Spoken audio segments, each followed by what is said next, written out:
With banking comes responsibility. When you open a bank account, you are entrusting that financial institution with your hard-earned money.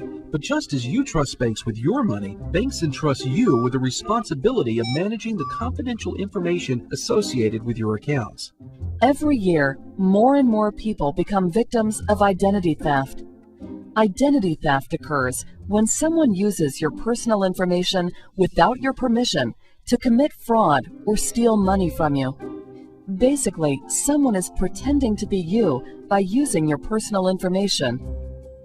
Information related to your bank accounts, such as bank account numbers, ATM PIN numbers, your Social Security number, or details about your banking transactions, should not be shared with anyone else except those who are legally authorized to access your personal information and accounts.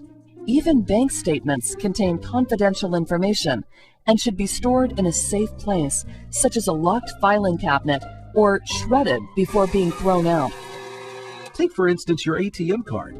It wouldn't be very smart to write your PIN number on the back of your card so you won't forget it. If you were ever to lose your card, or if someone stole it, all they would have to do is go to any ATM, enter your PIN number, and get complete access to your bank accounts and withdraw any money you may have in them. That's just one example of how someone can use your personal information to commit fraud or steal from you. The Federal Trade Commission estimates that as many as 9 million Americans have their identities stolen every year. Your personal information can allow criminals to obtain credit cards, establish phone numbers, or even rent apartments in your name. Most identity theft victims don't even know about it until it's too late, like when a credit card company calls them about unpaid bills. Some of the most common ways thieves steal personal information include rummaging through the trash to find bills or financial statements, or by calling you and pretending to be a person from your bank and asking you to verify your Social Security number and other personal information. The number one way to avoid any scams or fraud over the phone or through email is, if you suspect anything suspicious, for you to call back the bank on a number that you're familiar with. The bank already has your personal and account information, so they should never be asking you for that through email or over the phone. Another great way is if you set up a security password with the bank. It is another way for them to identify you and avoid any fraud on your account. Online banking is another area that is vulnerable to scams and criminal activity. If someone gets a hold of your username and password to your online banking account, they have full access to your bank accounts. Remember, criminals are only a username and password away from accessing your accounts. So you must protect your password and username at all times. While most banks do a good job at preventing fraud before it even happens by automatically detecting suspicious activity and transactions, almost all of them offer customers zero liability for any instances of fraud. In other words, if you become a victim of fraud or theft, most banks will make sure your money is restored in your accounts, even if the bank has to take a loss. But the best way to protect against fraud starts with you. Always be on the lookout for suspicious requests for personal information, and guard your documents and financial information dutifully. If you want to learn more about identity theft, visit the Federal Trade Commission's website at www.ftc.gov.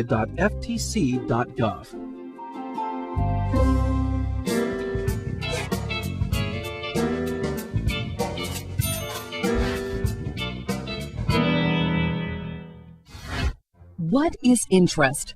By definition, interest is a fee paid on borrowed assets, or in other words, it's the price paid for the use of borrowed money. When we borrow money from a bank, we pay the bank interest as a fee for letting us borrow money we didn't have. Oppositely, when we deposit money in a savings account, we are paid interest from the bank because we are in essence letting the bank use our money while we keep it in a bank account. There are two main different types of interest: simple interest and compound interest. Let's take a look at both in more detail.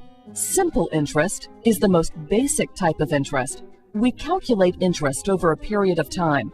Simple interest is calculated by the formula I equals P times R times T, where I is the interest, P is the principal or the initial amount of money, R is the rate as a percentage, and T is the number of time periods.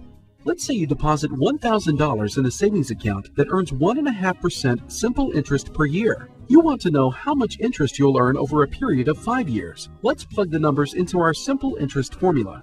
I equals 1,000, which is your initial deposit or your principal, times 1.5%, which is your rate, times 5, which is your time period, since you were figuring this out for 5 years. Calculating this out shows you that you will earn $75 in interest after 5 years. In this simple interest example, $15 in interest was earned each year over the 5-year period. The amount of interest didn't change each year because it was always calculated as a percentage of the initial principal amount of $1,000. Compound interest is a little different.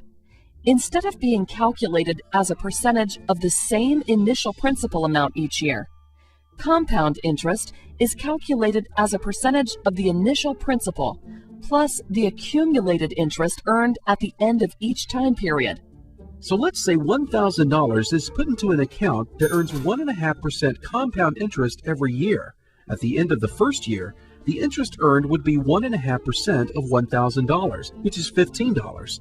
So now the account balance is $1,015. At the end of the second year, the interest earned would be 1.5% of $1,015, which is $15.22. If we continue to do this for years 3, 4, and 5, we would find that the interest earned would be $15.46, $15.68, and $15.92. The total interest earned over the 5 years would be $77.28.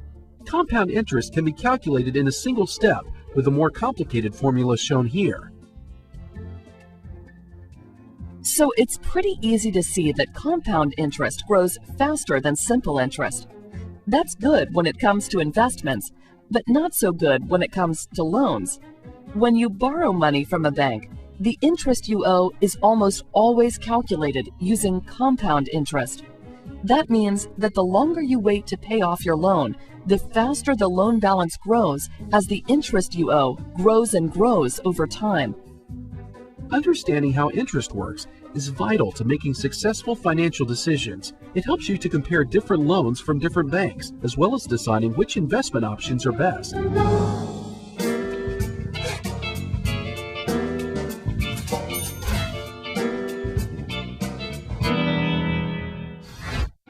Credit cards are so popular because they are extremely convenient to use. Instead of having to mess with writing checks or carrying cash, a simple plastic card will allow you to buy just about anything almost anywhere. A credit card is really a vehicle for pre-approved short-term loans. When you open up a credit card account, you are approved to borrow money up to a certain spending limit. The limit depends on many factors, including your credit history and income. One of the nice things about credit cards is the grace period. A grace period is a certain amount of time that you have to pay the balance before any interest is assessed on the account balance. If you buy something today on a credit card and your card has a 25-day grace period, you have at least 25 days to pay that amount without any interest charges or fees added to your balance. It's like getting a 25-day loan for free. Another benefit of using credit cards is some cards offer rewards for using them. Some cards offer members cash back for every purchase they make on their cards. Other cards offer airline miles for every dollar spent on those cards. For people who are disciplined enough to keep track of how much they spend on their credit cards each month and are able to pay off their credit card balance in full each month, credit cards are a wonderful convenience, as well as a great way to borrow money each month without paying any interest at all. But for those who are not so disciplined, or who find themselves overextended by spending more than they can pay off, credit cards can become a financial nightmare. Let's take a look at a scenario that can quickly go from bad to worse.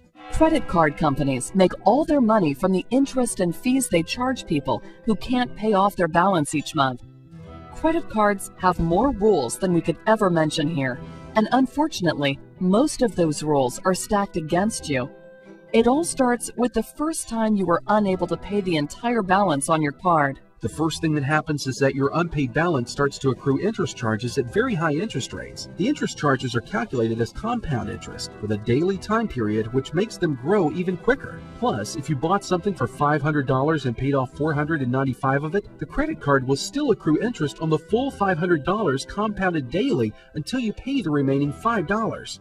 What's worse is once you start carrying a balance, your grace period goes out the window with all new purchases accruing interest from the day you bought them. And if you accidentally make a late payment, the credit card can hike your rate to as high as 20 or 30% on your new purchases and existing balances. Before you know it, the finance charges snowball and you quickly sink further into debt. Most credit cards let you pay a small minimum monthly payment, but unfortunately, that small payment will never get you out of debt, and in many cases, the balance you owe will just continue to grow. So think twice before signing up for a new credit card. Are you disciplined enough to keep track of what you spend and pay for what you purchased each month? If you're not, it's probably a good idea to avoid credit cards.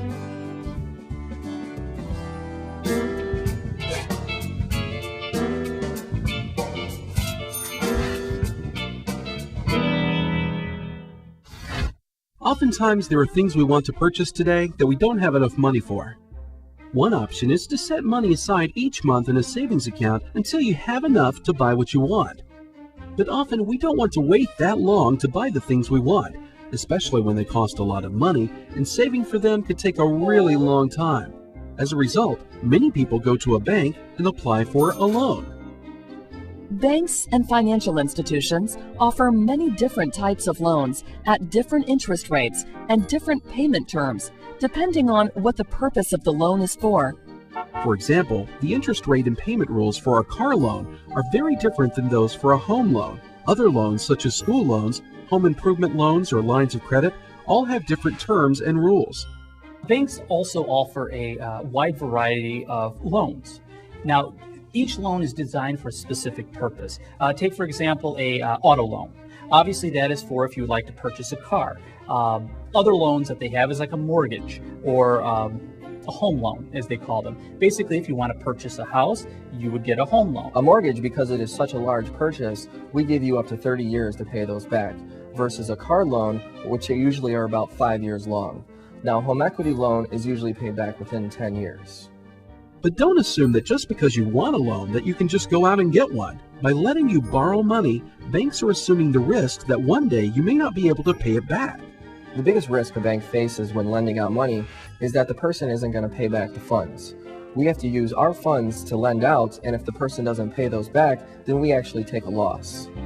That's why banks look carefully at borrowers and review certain very important criteria that reveal your ability to pay off the loan and the bank's chances of recovering its money in the event you default or fail to pay back on the loan. The criteria bankers look at is often referred to as the 4 C's of credit, which are character, capacity, capital, and collateral. Let's learn about each of these in more detail. Character refers to the financial history of the borrower and is often determined by looking at their credit rating. Your financial character, so to speak. This is where they would view a credit report. See, maybe if you have a loan previously, they want to see how do you pay back your loans. Do you always pay it on time, or is there several delinquencies? Capacity is the borrower's ability to pay back the loan. Capacity is basically, are you able to pay back the loan? Do you have a job or do you have an allowance that will allow you to actually pay back the money that you borrowed? Capital refers to what you are worth. Capital is the amount of cash and assets that the borrower has. We want to make sure that if for some reason they lose their job or there's an unforeseen circumstance, that there's going to be another place where they will be able to withdraw funds to make their monthly payments. Collateral is something that the borrower could forfeit in the event they couldn't pay back the loan. Collateral is the cash or assets that the borrower pledges to secure the loan. If for any reason that the customer cannot make your payments, we can then take those cash or assets to make up for any losses that we might incur. If you have a good credit rating and you believe that you would pass the 4 C's of credit, chances are you should have no problem getting a loan. But don't forget, there's nothing wrong with buying the things you want after you've already saved up enough money for them. It takes a lot of discipline, and you may have to wait a long time. But if you pay for what you want with the money you have on hand, you'll be debt-free and financially secure.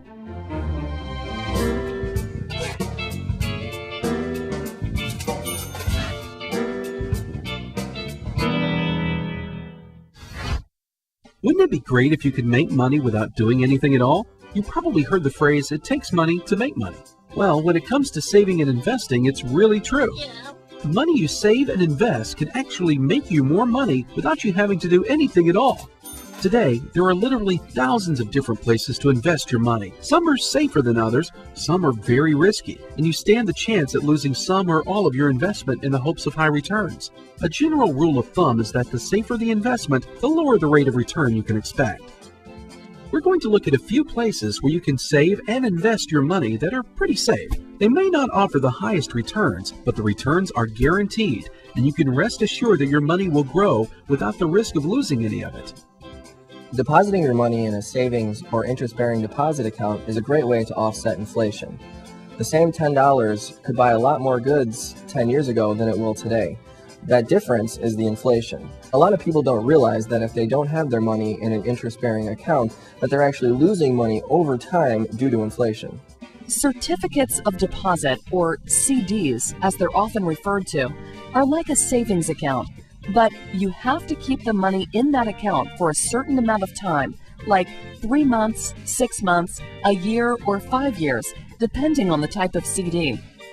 In return for agreeing to keep your money in the bank for a certain period of time, banks will pay you a higher interest rate than your typical savings account.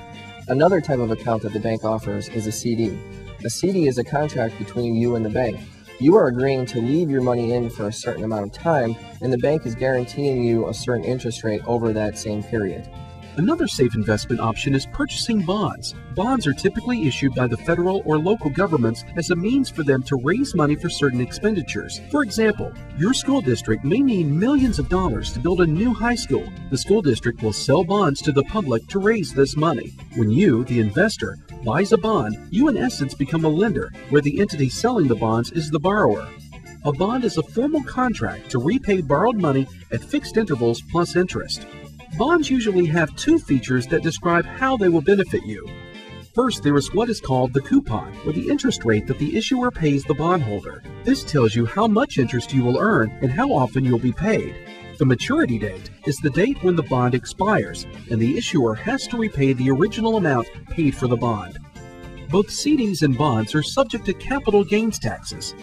Whatever money you earn through interest on these investments is subject to being taxed. The amount of taxes you'll pay depends on the current tax code and your current income level. An even longer-term financial tool for saving money is the 401k. 401k pension plans allow workers at companies that offer such plans to save for retirement. The biggest advantage of a 401k is the ability to invest money without paying income taxes on it right now. Money is automatically taken out of your paycheck and deposited into your 401k account. Only the remaining amount of your paycheck gets taxed. The savings in the 401k account are invested and grow over the years tax-free. You only pay taxes on the money as you withdraw it in your retirement years.